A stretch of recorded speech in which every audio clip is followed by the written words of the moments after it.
Hello, everybody. Welcome to Shadow at Night. This is Monday, October 28th, 2024. On the show tonight, well, today was the deadline for those liberal backbench dissident MPs, those anti-Trudeau MPs, for him to resign, for Trudeau to step down as the prime minister. He hasn't. He said last Thursday, as a matter of fact, that he was going to stay on. I will be leading the Liberal Party into the next election. And so we have some comments from one of these spineless liberal backbench MPs to play for you a little bit later on. It's election night in Saskatchewan. Some bad news from the polls in the week leading up to today that showed the NDP leading by as many as 5 points across the province. This is not good. We don't need another Marxist government in Western Canada because the NDP, as of an hour ago, was declared the winner of the British Columbia election after the recounts this weekend. We're going to get to all of that in just 1 second. The Shadow at Night live stream is brought to you by CanadaNanoSilver.com. Apparently, Kevin Anna had a fantastic weekend this past weekend at the Saskatoon Health Expo. And so they wanted to tell everybody, thank you for coming out and thank you for having a look at our products like the Nano Silver Liquid in multiple strengths, the backup your body needs, no matter how healthy you are, from needing a little extra support to needing an overhaul, damn it.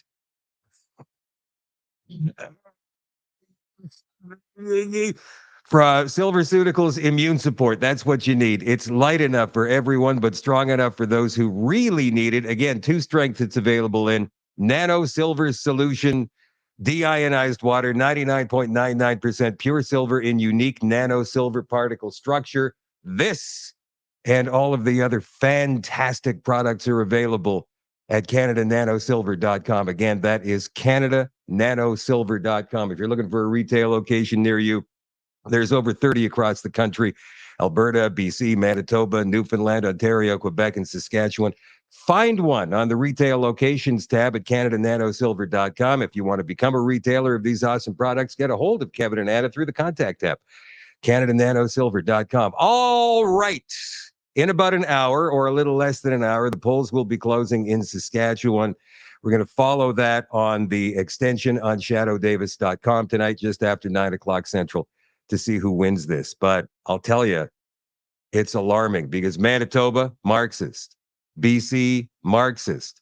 Alberta, and by the way, the CBC released an article about 2 hours ago regarding Danielle Smith's wanted amendments to the Alberta Bill of Rights. We're going to read that for you in just a couple of moments. That would leave Alberta as the only conservative government in Western Canada, which is alarming. Now they're saying, well, it's blowback against longtime governments. The Saskatchewan Party has been in government there for, I don't know, like 15, 16 years or something. And people may need a change, they're saying.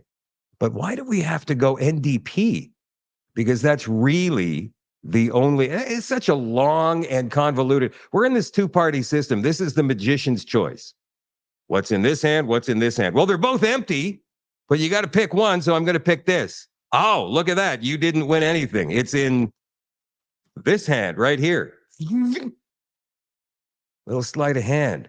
So, yes, I agree that we need some overhaul, not necessarily within our political system, but within our party system.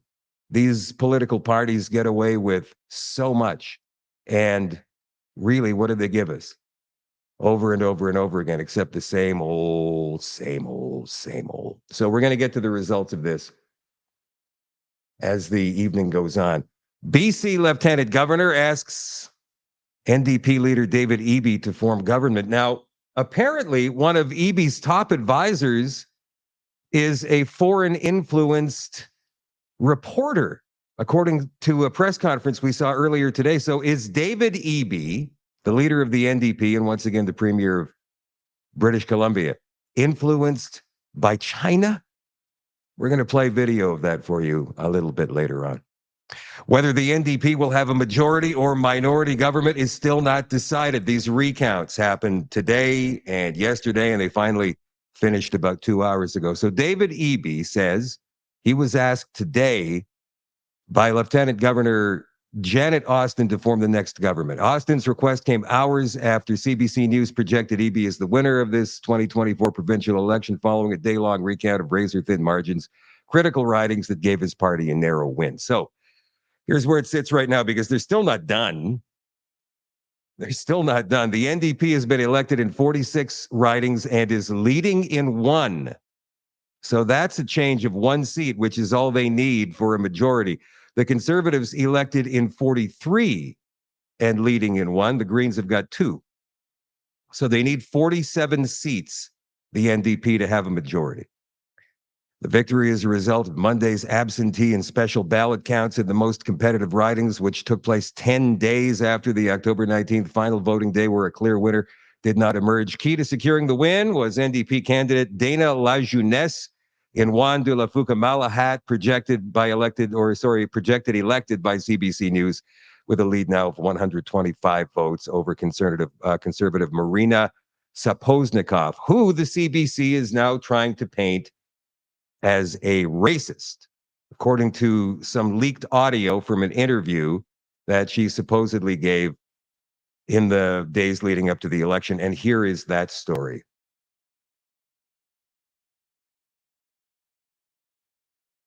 Well, I would like to say that that story was there, but now I'm going to have to go digging for it. So pardon me while I go find the story. Oh my goodness. Here it is. All right, let's throw this up. Hello, everybody.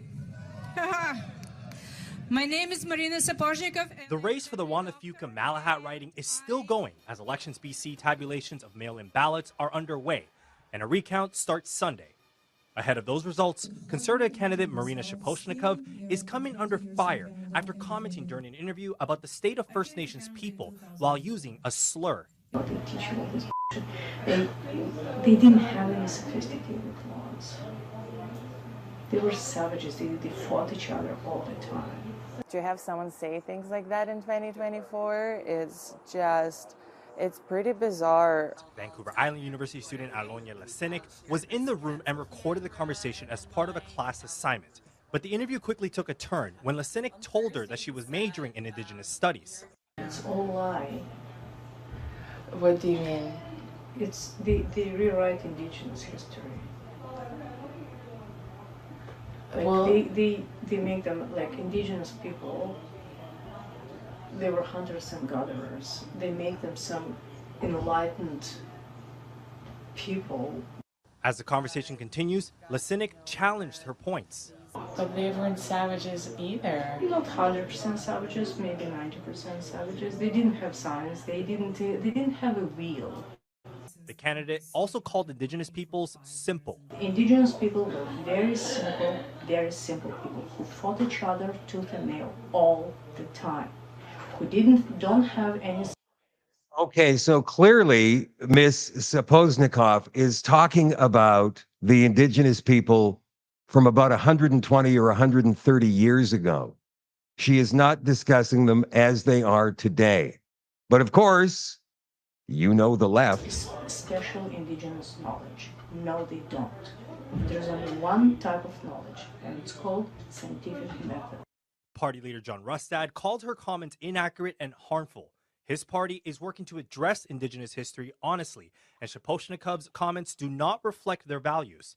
Rustad did not indicate if any action would be taken against the candidate. She needs to be held accountable and perhaps kicked out of the party, fired, or she needs to resign. The BC Assembly of First Nations chief Terry Teegee says he was angry to hear her comments. Angered that once again First Nations have to deal with the racism within the ranks of really a party that is going to potentially form government. Check News contacted the candidate directly but did not receive a response. However, in an interview with the Vancouver Sun, Saposhnikov clarified that her comment about savages was in reference to Indigenous peoples from hundreds of years ago and not in the present. I just feel sorry for her not having enough knowledge or understanding. Because of the interview, Lasinik hopes that the party will take action against the candidate if she wins.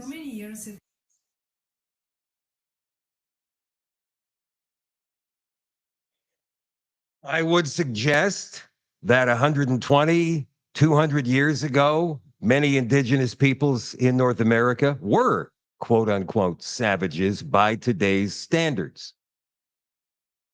And the way they're being painted today is inaccurate by certain elements of society. You've got all of these different people trying to paint history again or rewrite history according to the way they see it or the stories that have been told in their families amongst their people for the last several decades. And then you've got 2 different versions or 3 or 8 or 10 different versions, and none of them works properly.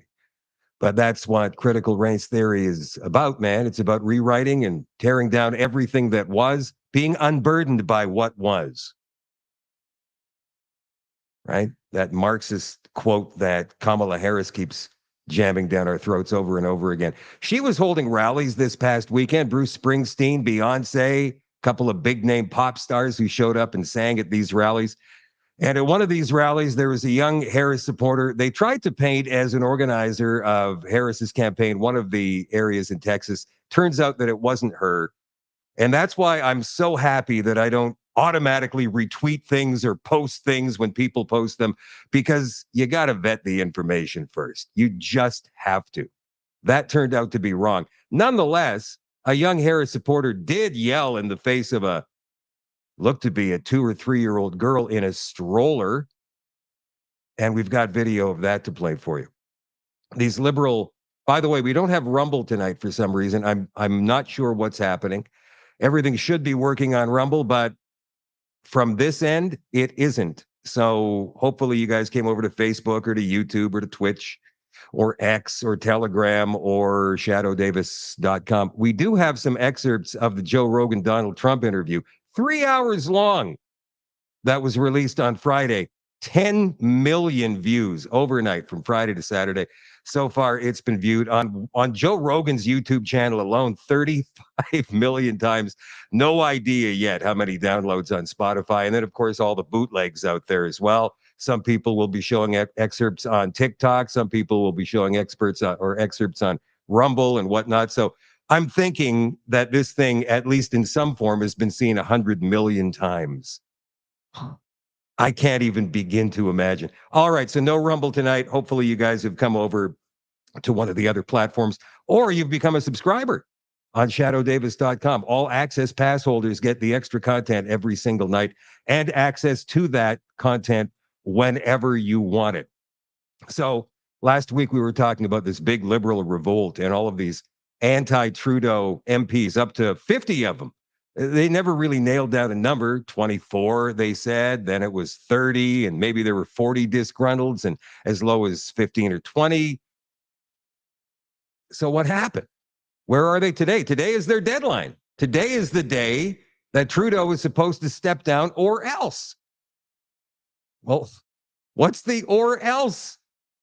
Here is Wayne Long, disgruntled liberal backbench MP, earlier today on CPAC. You know, MPs can put up the white flag and say, hey, we tried, I tried, and I'm just going to put my head down, sit in the back row, and, get ready for the next election.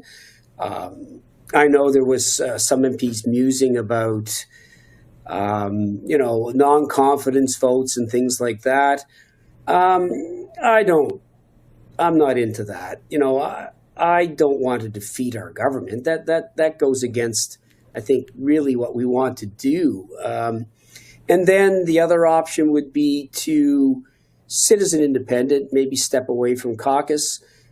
I'll just talk to you personally. I don't want to be a constant negative voice. I don't want to be somebody who, when colleagues see coming, they're like, oh, here he comes again, or here he goes again, and be a negative force, certainly on the party. So you get the sense that he's backpedaling. Well, it didn't really work out, so hopefully Trudeau takes me back and nobody calls me names, or they don't turn their back on me when I walk into a room. They had nothing. You know what? I thought they would have been strong enough to stand together and say, all right, we're going to vote against you guys. Trudeau. As it turns out, They're terrified of Pierre Poilievre taking over, and so they do not want that election. So in lieu of that, what else do they have? Nothing. You know, there is an option where maybe it's best to take that proverbial ball and citizen independent. It's something I think that, you know, I'm looking at. I'm not saying I'm going to do it, but I'm saying there's obviously a point in time where, as we all know, like you can't remove a prime minister that doesn't want to be removed in our system. I mean, I think we kind of sealed that our own fate when we didn't vote for the Reform Act. And it is what it is. If this prime minister wants to stay, there's very, very little levers we can pull to change that, except talk more and ask for a secret ballot. I think that is the way once and for all to end this.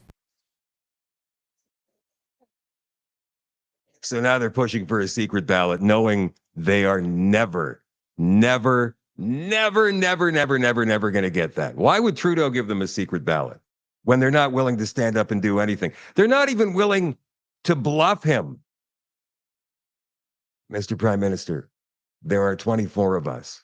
And apparently there's even more who are disgruntled, who may consider doing something drastic if you don't step down as leader, because clearly we believe you can't win the next election. And Pierre Poilievre is going to be a nightmare, they say. We will vote against you in a non-confidence vote if it comes down to that. Did they have the balls to say that? Obviously not. We will abstain in the next non-confidence vote if it comes to that. That would take anywhere from 24 to 40 to 50 votes away from the Liberals, and they would go down if the Bloc and the Conservatives voted together. By the way, that Bloc deadline is tomorrow. But with these cowardly Liberal backbench dissidents, not even dissidents anymore, cowering under Trudeau's yoke, you can bet that they will vote to keep Trudeau in power no matter what. Because to them, the alternative of a Pierre Poilievre government is even worse, even though it's inevitable. As it stands right now, according to polling averages on 338 Canada, the Conservatives lead by 22% over the Liberals, who are statistically tied with the NDP. And why is that? Is it because they're traitors to our country, bad policy, wokeness? Oh, there's so many different things, but this foreign interference thing is a big deal. And there was a press conference today, which was led by Sam Cooper, who is an independent journalist, used to be with Global News until they fired him when he wouldn't let go of his story. And good for you, Sam. Sam Cooper's new thing is called the Bureau.News. And here is that press conference they held today in Ottawa regarding foreign interference. Apparently some names got named. Thank you, MP Vaughan. I'm here today to highlight some of the names and entities covered in my updated book and to pose a question. Should other Canadian journalists be examining the openly available evidence surrounding these networks? Firstly, my book recounts reporting on a 2020 tape recording provided to me, where Senator Yuen Pao Wu is heard in a 47-minute private briefing with the Canada Committee 100 Society. This group included Conservative Senator Victor O as an advisory member, along with an individual officially listed in a Chinese United Front Overseas Leaders Group. The Canada Committee 100 Society is led in Vancouver by Ding Guo, a journalist who is also an advisor to British Columbia Premier David Eby. Other journalists participating in this tape-recorded meeting with Senator Wu later supported Liberal candidate Parm Bains in 2021. Bains had told these journalists he opposed Kenny Chiu's Foreign Agent Registry Bill, describing it as an exclusionary policy. Ding Guo was also reportedly involved in the 2022 Conservative Party leadership race, alongside community leaders officially connected to Beijing's overseas influence arm, the United Front. I can provide more details later on how this should illuminate NSI COP 2024. In the taped meeting, attendees asked Senator Wu about his stance regarding United Front Work Department community group activities in Canada. These groups, according to CSIS, are central to targeting Canadian politicians for influence and election interference. Senator Wu expressed his concerns about Canada's focus on United Front groups, stating, "Whether you belong to an organization that happens to be listed as a United Front organization should not be a litmus test," and added, "I am fighting very hard against that type of litmus test." To provide the evidence of this tape-recorded meeting, which my colleague Charles Burton, a sinologist and Mandarin language expert, reviewed and analyzed for myself, I'll briefly play a transcript from this meeting. Having said that, I'm very worried that the mainstream in Canada, including a lot of my friends and political leaders and business leaders and media leaders, are falling into a very dangerous trap where they are using what I call a litmus test to demonstrate the loyalty of Chinese Canadians in this country. We can identify, for example, your views on Hong Kong, your views on Tibet, your views on leaders, your views on South China Sea, whether you belong to an organization that is officially part of the United Front. You know, many organizations are listed as part of a United Front list of organizations. And the fact that you are simply associated with one is often used as a litmus test. And this is not a good development that I see. Mr. Burton, the sinologist and Mandarin language expert, reviewed the full tape recording and told me, quote, "Senator Wu's briefing to Canada Committee 100 Society effectively enables the legitimacy of agencies of the Chinese Communist Party in our country. This does call into question Senator Wu's intervener status in the inquiry. Senator Wu didn't comment to me about his remarks, but said I should question the Hogue Commission, who also didn't comment. Ding Guo has said there is nothing inappropriate with Canada Committee 100 Society activities. Therefore, in Willful Blindness 3rd edition update, I write, in a way, Senator Wu's intervention in the Hogue Commission seemed to fulfill his taped pledge to the United Front. He repeatedly filed submissions undermining Canadian intelligence and using Chinese intelligence talking points. My confidence that he appeared to act for Beijing was bolstered by information from a person I call Confidential Source 1, who confirmed that Senator Wu, appointed by Justin Trudeau, was under CSIS investigation. Confidential Source 2 also repeatedly stressed that Conservative Senator Victor O, an advisor to the Canada Committee 100 Society, was a significant target in CSIS's investigation into federal election interference. In Willful Blindness, I write about investigations that began in early 2019. I write, according to 3 national security sources, Liberal Cabinet Minister Mary Ng was identified in CSIS investigations as one of 11 Toronto area candidates clandestinely supported by Chinese consulate and United Front influence networks in the 2019 election. CSIS assessed that Mary Ng was unwittingly implicated in this interference network. Despite my requests, Mary Ng and Prime Minister Justin Trudeau's office never responded for comment. As I write in Willful Blindness, Mary Ng was one of the key Ontario Liberal government staffers who moved to Ottawa with Trudeau, alongside more high-profile advisors like Katie Telford and Gerald Butts. Let me ask you a question. How is it that you can be an unwitting dupe? How are you not aware that you're providing information to a foreign entity? Is it a spy in your midst? Somebody that you've welcomed into your inner circle and then found out later, or maybe didn't find out at all, that person is actually a spy working for China or India or Pakistan or Iran or one of the other countries on the list? I mean, how do you not know? Shouldn't you be hypersensitive to stuff like that, especially if you're a cabinet minister like Mary Ng, who, by the way, is in full support of Justin Trudeau. She said so last week.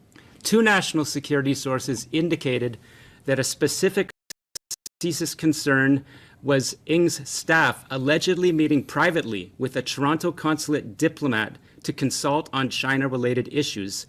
CSIS identified this diplomat, Zhou Wei, as a confirmed intelligence actor. According to one source, quote, "We believe Zhou Wei worked with political staffers to provide information on meetings of elected officials and their whereabouts. We know staff have direction to report privately to the consulate on Mary Ng," end quote.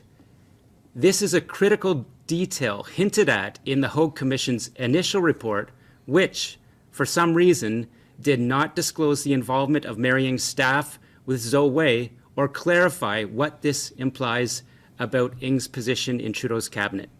Thank you. Charles. Okay. It's kind of a big deal. Cabinet minister. Minister. And she's unwittingly working for China. Wow. And David Eby, one of his top advisors, apparently, Chinese influence. That's incredible. Even as today, the Lieutenant Governor of British Columbia has asked David Eby to form a government. I mean, maybe they need to do this election all over again. Get rid of Eby first. Pierre Poilievre today said, name the names. Told him to release the names. And we know he'd release the names if he had them. This is a prime minister who releases information on foreign interference whenever it suits his political purposes. He names names when it serves his purposes. And so we said, we've got nothing to hide, so name the names, Mr. Trudeau. If you've got nothing to hide, then come out, tell us who they are, so that all Canadians can hold them to account. But he hasn't done that, because I think the reality is that it's the Liberals who are compromised. We know that Trudeau was aware that in 2 subsequent elections, Beijing interfered to help him win. He had that information on his desk. He did nothing with it. He knew he had MPs in his caucus that were compromised. He didn't do anything about that until he was caught. So we can't trust anything Justin Trudeau says on foreign interference or anything else. And frankly, this is a man who has a track record of lying about basically everything. He lied when he said he didn't interfere and pressure Jody Wilson-Raybould on removing charges for SNC-Lavalin. He lied when he said the carbon tax would be capped at 11 cents a litre. Now we know it's going up to 61 cents a litre. He lied when he said his deficit would never go above $10 billion.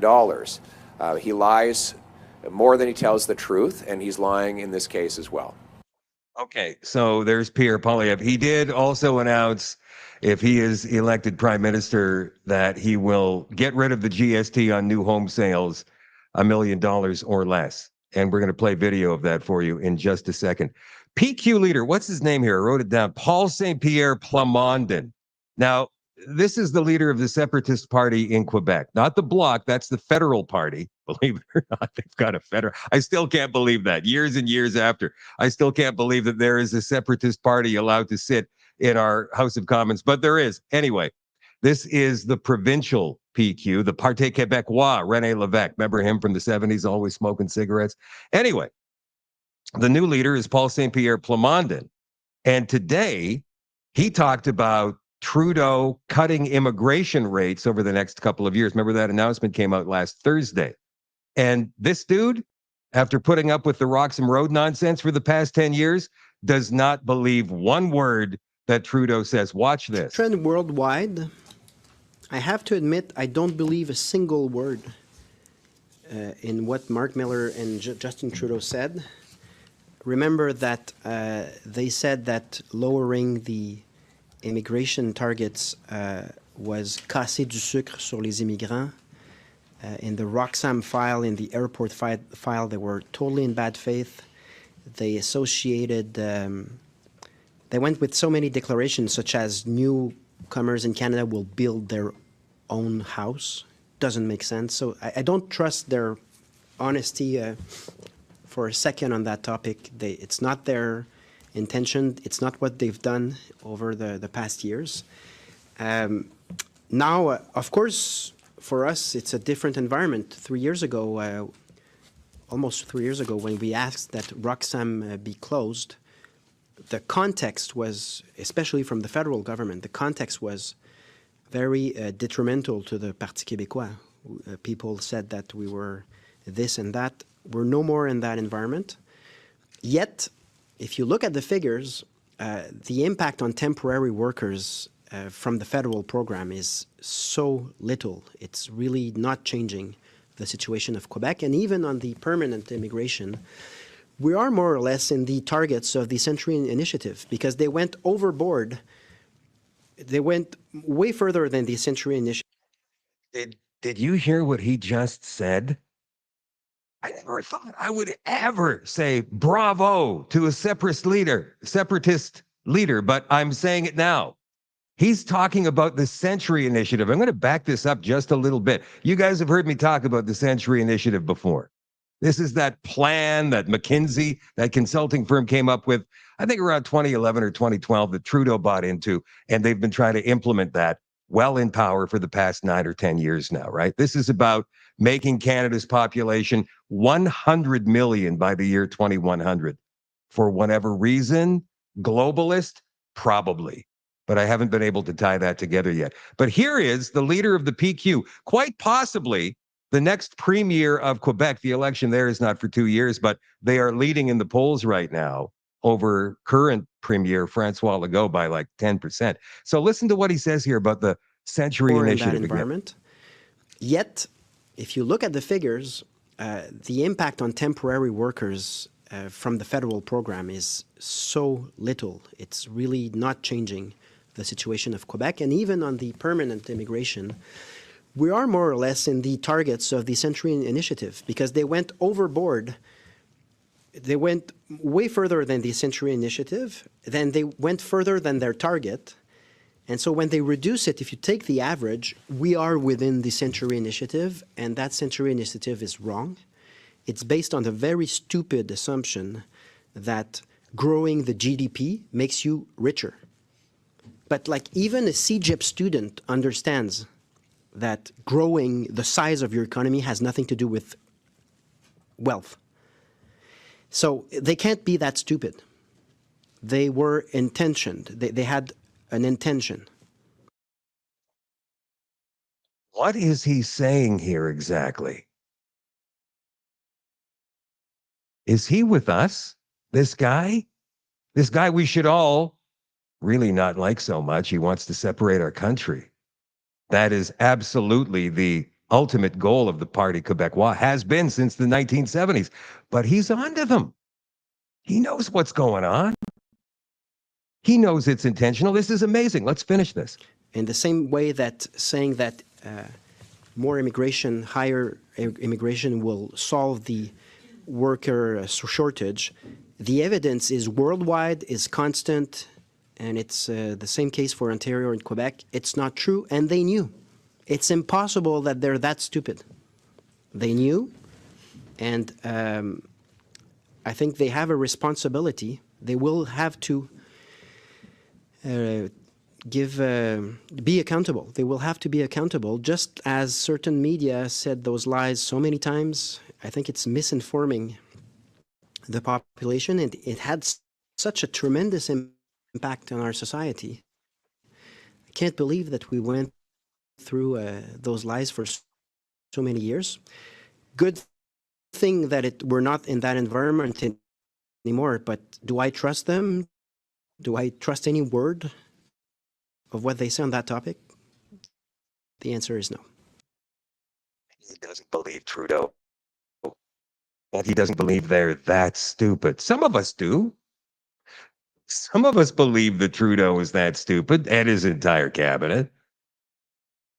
Or are they just being led around by the World Economic Forum and whoever's leading them around? Very, very interesting. You know, this stuff did come up in conversation at our latest rally for Plan 2050, the Winnipeg Metropolitan Region Plan 2050 this past weekend in LaSalle. And by the way, I would like to thank the people who invited us out there to make our presentation. Ken Lee and Ken Drysdale and I were very happy to be out there.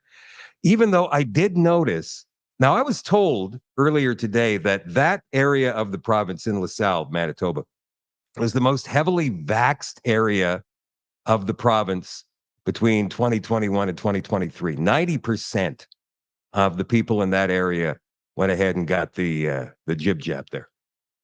So it was no surprise to me when, as we were giving our presentation, talking about the ties between the United Nations, ICLEI, the Partners for Climate Protection, the Federation of Canadian Municipalities, that some people, not many, but some people, I'm going to say 4, actually got up and left the presentation.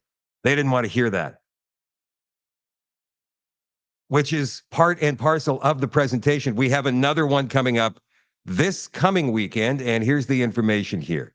More information on Winnipeg Metropolitan Region Plan 2050. It's going to be at Howden Community Center, 1078 Red River Drive in Howden, Manitoba. This is just south on Highway 59 from 1 until 4 o'clock on Saturday afternoon. So again, join us if you live in South Winnipeg, if you live in any of the municipalities south of Winnipeg and you haven't heard all of the information yet about this 15-minute city plan, because that's what this is, this Regional Plan 2050. Join us at the Howden Community Center at 1078 Red River Drive, Howden, Manitoba, between 1 and 4 this coming Saturday. We would love to have you there. All right. Marilyn Gladu is a Conservative MP from Ontario, and she stepped up last week in the House of Commons. Now, generally speaking, the backbench MPs don't get a chance to speak in the prime time, right? When the big television times are, when Trudeau is up going against Poilievre and vice versa. Usually in that time, you just get the front benchers going at it. And then later on in the day, maybe 4 or 5 o'clock in the afternoon, the backbenchers get a chance. Marilyn Gladu is one of those intermediates, not necessarily a backbench Conservative, but she's kind of in the middle, second row, let's call her. She got up last week and started talking about why the House of Commons is currently paralyzed. No government business can get through. The reason for that is because the Liberal government refuses to give the RCMP documents regarding the $400 million green slush fund. And then she started getting into some very interesting other stuff regarding charter violations, because that's what the Liberals are saying. Well, we can't reveal that information because it would violate people's charter rights. Are you kidding me right now? Here is Marilyn Gladu. I would say is that it's very hypocritical of the Liberals to say that they're concerned about the charter rights of Canadians, because they have violated nearly every charter right of Canadians. You are what your record says you are. So let's look at their record. First, let's start with freedom of expression, with Bill C-11, the censorship bill, where the government-appointed CRTC can take down an individual's content if they find it objectionable. Then let's talk about C-63, which is the online harms bill that will put you in jail for life if they think you may commit a hate crime in the future. Utterly chill on freedom of expression. And then let's talk about freedom of religion. We've got people crying death to Jews from coast to coast to coast. This government has done nothing to stem the flow of the vandalism and the harassment that's happening at synagogues and at Jewish businesses in our country. The Hindus are being persecuted by the Khalistanis. Again, they've done nothing. 112 Christian churches burned. They've said nothing. And so there is no protection for freedom of religion from this Liberal government. Then, if we want to go down the list of other freedoms, let's talk about mobility rights. Okay? Every Canadian has the right to freely enter and leave Canada. That is in the Charter of Rights. During the pandemic, they trapped over 4 million people for over 2 years here in the country, even after it was medically proven that people that were vaccinated could get and transmit COVID the same as the unvaccinated. So we had 90% of people who are vaccinated who are allowed to go wherever they want. Excuse me for just a second. I'm going to interrupt here. And I'm going to say that I don't believe I have heard any elected representative in the House of Commons ever utter those words. And here she is doing it. Maybe Leslyn Lewis has, because she's been very outspoken about the United Nations and whatnot, but I haven't heard anybody actually stand up and say these words. Have you guys? I'm looking at the comments right now. I apologize to you Rumblers who made your way from Rumble over here to Facebook or YouTube or Twitch or X or wherever you're watching tonight. Rumble did not work for this show tonight, which is upsetting because I like having this on as many platforms as I possibly can. But I'm asking you guys right now, and yes, I understand, Catherine, that it's not a vaccine. We get that. We get that. That's just the word we're using. And I understand I shouldn't use that word. I get it. I totally understand. But let's not have that argument right now. Where was she 3 years ago? Well, that's a very good point. Maybe she was saying these things, Savage. Maybe she was saying these things 3 years ago, but we never heard about it because of the censorship.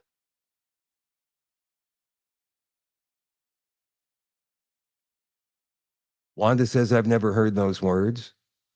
Kimberly says, my mouth just dropped hearing her say that.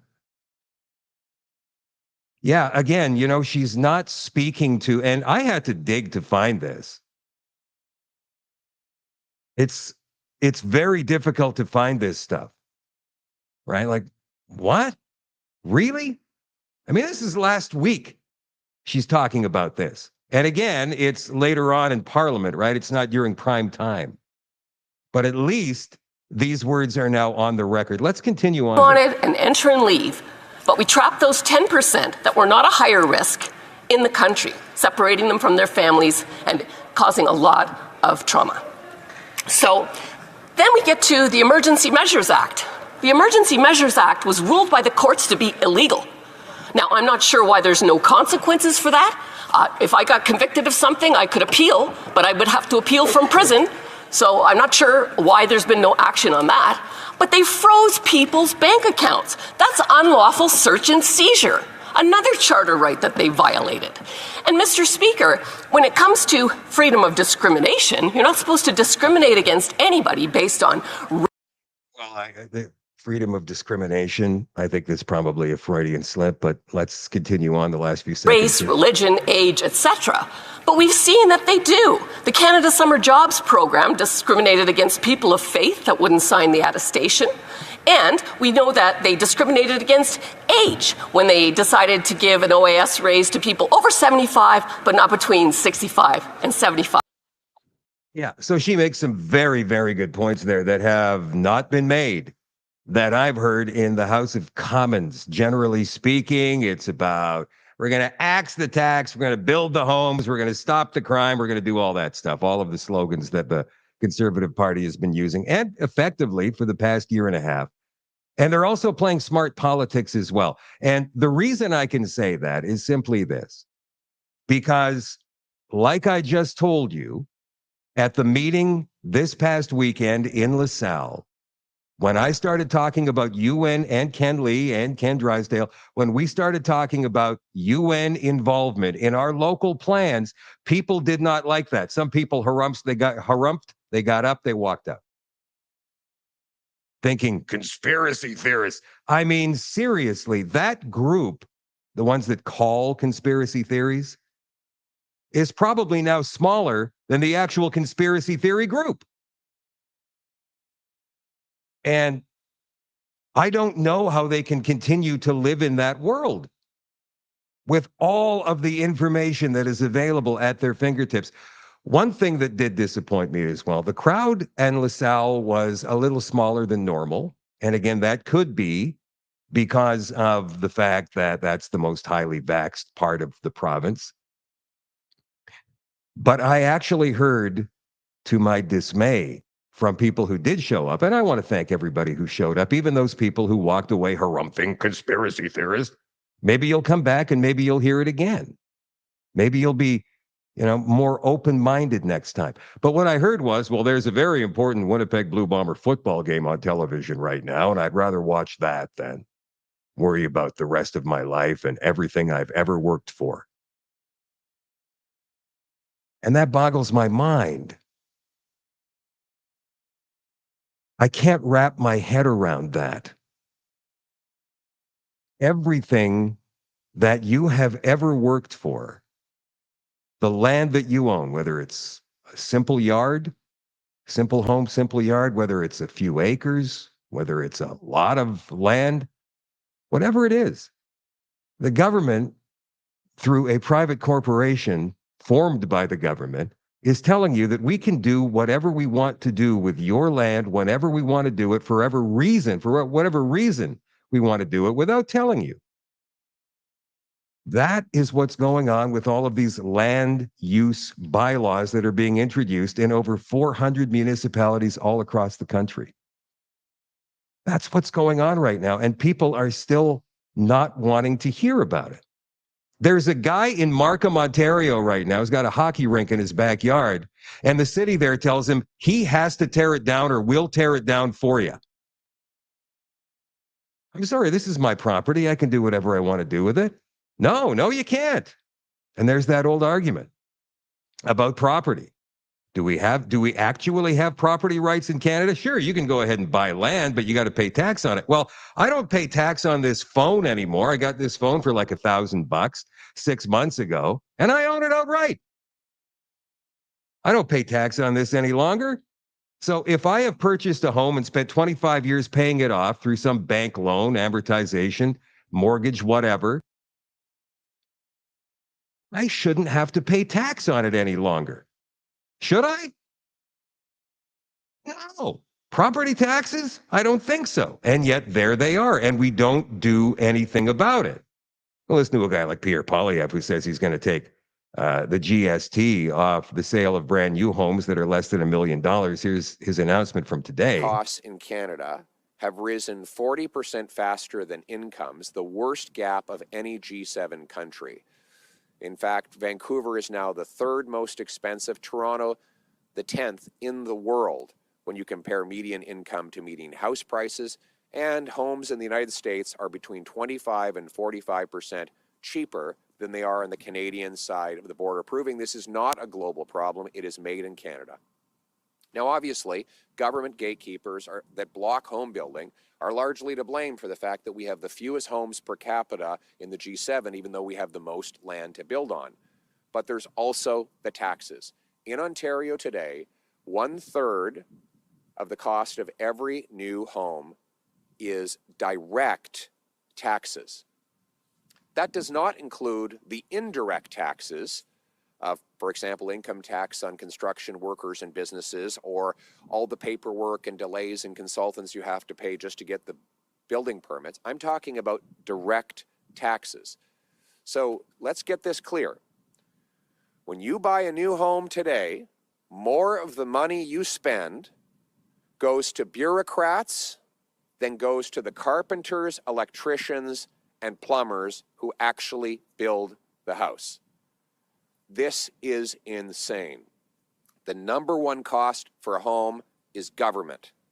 Government bureaucrats, government taxes, government gatekeepers.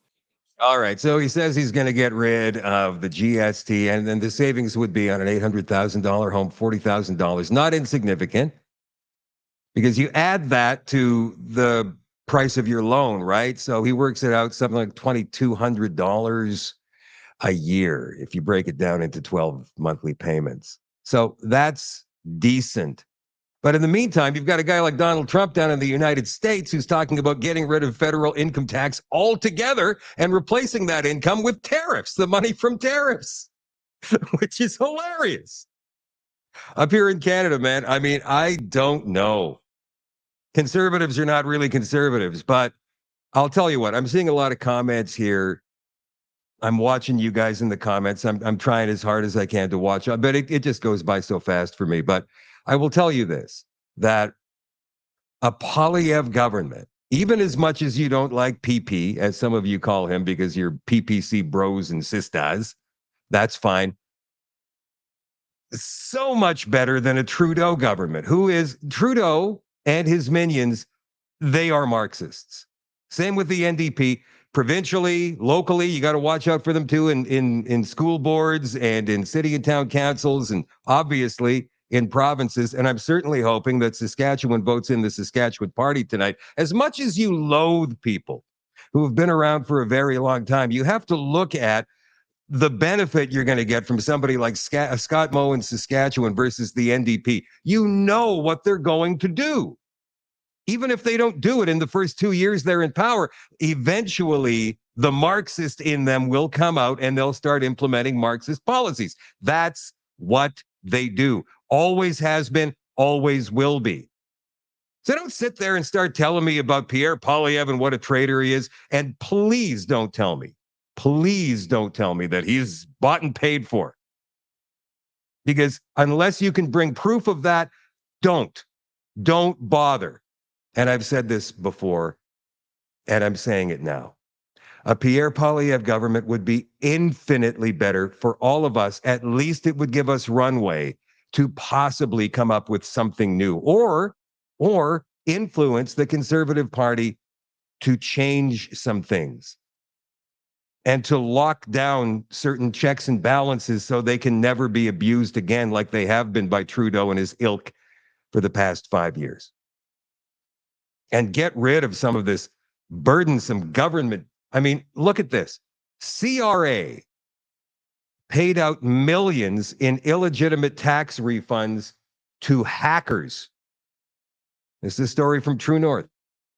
Online hackers managed to access the personal financial data of hundreds of Canadians through the tax preparation company H&R Block to scam the CRA out of millions of dollars. An investigation, believe it or not, by the CBC's Fifth Estate and Radio Canada found that imposters were able to hack into the company's database, change customers' direct deposit information, and submit false returns to make off with over $6 million in fraudulent refunds. One case involved hackers using a fake address called Tomato Street to get a refund with the help of a legitimate postal code. Despite the CRA being notified of the breach, hey, you're getting scammed, stop it, the agency failed to notify the public of this. The delays in reporting these breaches from between March 2020 to December 2023, 3 years almost, can be attributed to the need to develop a reporting process for these types of privacy breaches and the fact we're prioritizing protecting accounts and advising affected taxpayers. That's what CRA spokesperson Sylvie Branch told True North. They can also be attributed to external factors beyond our control, like difficulty in contacting taxpayers to confirm the breach. H&R Block has released a statement in response to the investigation, claiming there was no evidence they were responsible for the security breach following a comprehensive internal investigation. The tax prep company said none of its data systems, software, and security has been compromised, and that, to its knowledge, none of the affected taxpayers were H&R Block clients. All right. This is a headline from the CBC. Came out like, I don't know, 4 o'clock, maybe 5 o'clock this afternoon. Or you can see 4:42. Look at this. And I read it like this, and maybe I'm wrong. You guys tell me if I'm wrong. Proposed changes to Alberta Bill of Rights would prohibit vaccinations without consent. That's how it sounded in my brain when I first saw this headline. Bill 24 introduced as legislature begins fall sitting. So here it is. Proposed changes to the Alberta Bill of Rights. We showed you the video that Danielle Smith made last week. Would allow a worker to take a provincial employer to court if the employee is subject to a vaccination requirement. No one should be pressured into accepting any medical treatment without their full consent, including a vaccine. That's what Danielle Smith said at a news conference today prior to the introduction of Bill 24, the Alberta Bill of Rights Amendment Act. The legislation, introduced later today by Mickey Amery, the Justice Minister, would broaden Albertans' personal rights while strengthening property rights and protections for owners of legally acquired firearms. So, does it sound like she's getting some things right out there? I want you to be open-minded about this.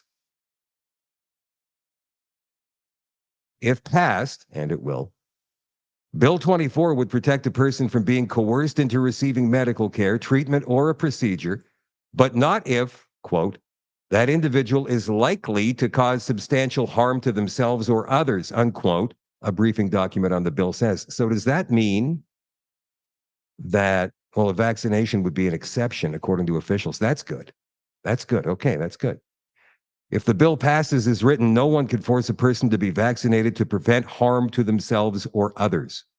On October 11th, 2022, the day she was sworn in as premier, Smith said people who chose not to get this vaccine and were suspended from work or barred from stores or restaurants during the pandemic were the most discriminated against group she had seen in her lifetime. And do you remember the press went absolutely batshit? They went crazy on her for saying that. Oh my God, she's actually saying these people are the most discriminated group? Of course, they only select a few words. What she said was, and here's the quote, and I'm happy CBC got it all, the most discriminated against group she had seen in her lifetime. Different. Smith campaigned for leadership of the UCP, blah, blah, blah, blah, blah. So there you go. That sounds good to me, guys. That sounds very good to me, as a matter of fact. One last thing here before we let you go for tonight on the social media. We're going to continue on in the extension on shadowdavis.com for all access members. If you're not an all access member, become an all access member. Oh, and by the way, I have received a couple of emails lately saying they've been having some trouble logging in. Here's what you guys do if you're an all access member on the website. Clear your cache, clear your cookies, and then try to sign in again. And a couple of people have been having some billing issues. I am looking into that. I promise you, I am doing the best I can to sort that out. So we've got some excerpts of the Joe Rogan, Donald Trump interview. I advise you guys to go watch the whole thing. It's 3 hours long. But if you don't feel like it, I don't want to feel like watching the whole thing or listening to the whole thing. 3 hours. And Rogan said afterwards, he said, you know, Trump sat there. He's a 78-year-old man. He sat there for 3 straight hours without getting up to go to the can. I thought that was pretty funny. But yeah, we're going to play you some excerpts of that in the extension tonight. And also, I found a very interesting piece done by investigative street reporter. His name is Tyler Oliveira, who's an American. And he went to Vancouver about a year ago, especially through the East Hastings area, because he wanted to go see an area where all drugs had been legalized. And we've got a 15 or 20 minute video we're going to play for you in the extension tonight. And some of the images in this video are very graphic, but they depict very well what happens when a society just decides to make all drugs legal. It's awful. You can't find this story really anywhere without a spin in North America. So we had to go to news.com.au. Woman screams in toddler's face as dad argues with Kamala Harris supporters. Now, I don't know why a man would turn up at a Kamala Harris rally as a Trump supporter wearing Trump insignia or a hat with his 3-year-old daughter, but he did. So the story goes, shocking footage has emerged showing a young woman screaming and swearing in a toddler's face after an apparent disagreement with the girl's father. So we have some stills for you from this video. The incident appears to have occurred outside the Democratic presidential candidate's rally in Houston on Friday night. So this girl here, she's the one in question. They tried to say on X all weekend long that she is actually an employee of the Democratic Party, or at least the Harris campaign in Texas. That turned out not to be true. And that's one of the reasons that I'm very hesitant to share these kinds of things until you get the full thing. Imagine the poor girl whose name was getting thrown out there as this person who she's not. I mean, that's not cool. So anyway, there's the blue t-shirted girl stalking. And then we move on to, look at this. She's screaming in the face of a little kid. This woman here, who is a Marxist, Harris supporter, clearly appalled by the actions of the girl in the blue shirt, and says, hey, not the baby, not the baby. Having said that, here is the actual video. We'll play it for you guys a couple of times. Here you go.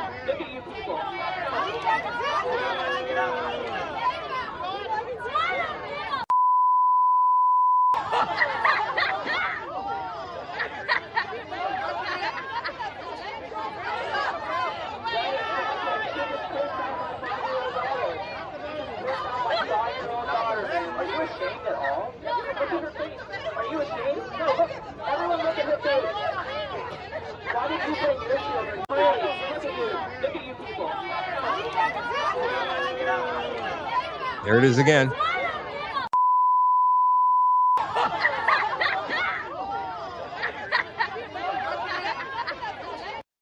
Wow, that's insane. Like, who is that deranged that they're going to try and yell in the face of a 3-year-old? Maybe she thinks, well, this is the only person I can win an argument against. But that is absolutely appalling behavior. And I don't know how indoctrinated she is, but you would hope that a couple of days later now, she's had some time to get away from all of that and maybe think that what she did was wrong, feel bad, maybe even apologize.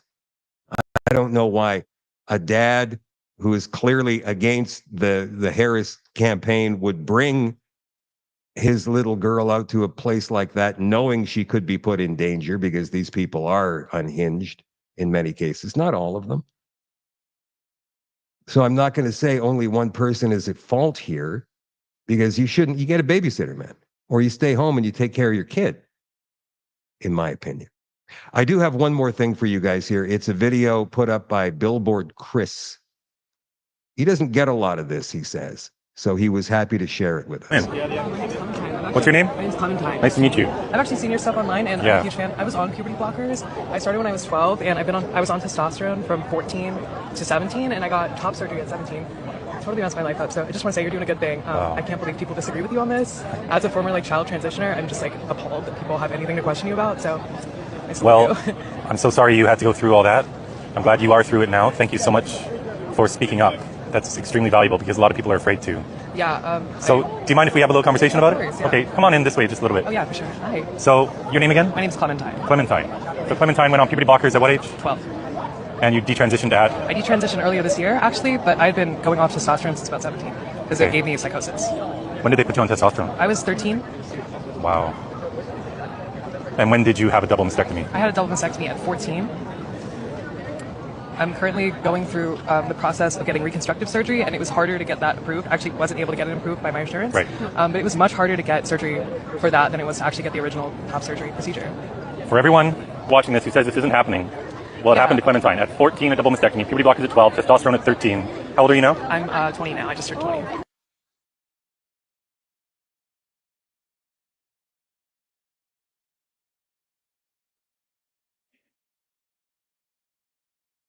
All right, let's have a look here. The polls just closed 10 minutes ago in Saskatchewan. We have no results in yet. There's the Buffalo Party, the NDP, PC Saskatchewan is a thing again, I guess, and the Saskatchewan Party, Saskatchewan United, the Green Party is there. There's a few independent candidates, and the Saskatchewan Progress Party. So we're going to keep following this through the extension tonight if you're interested. If not, you can go to results.elections.sk.ca. Root for our buddies in Saskatchewan to elect a common sense government as opposed to the Marxists. We do not need another Marxist government in this country. I love you all. I appreciate you all. I will talk to you again tomorrow night. Dan McTeague, former Liberal MP, and not in the Trudeau regime. He left politics in 2011. He used to run gasbuddy.ca. Remember Dan McTeague? He joins the show tomorrow night. He was involved. Well, he wasn't involved, but he was there when Jean Chrétien was being overthrown by the Liberal Party in the early 2000s. So we're going to talk to him about what he thinks might be going on with the Liberals in the next couple of months. He joins the show tomorrow night. I will catch you tomorrow night at 8 o'clock for another Shadow at Night live stream. And the extension on shadowdavis.com begins in 2 minutes' time.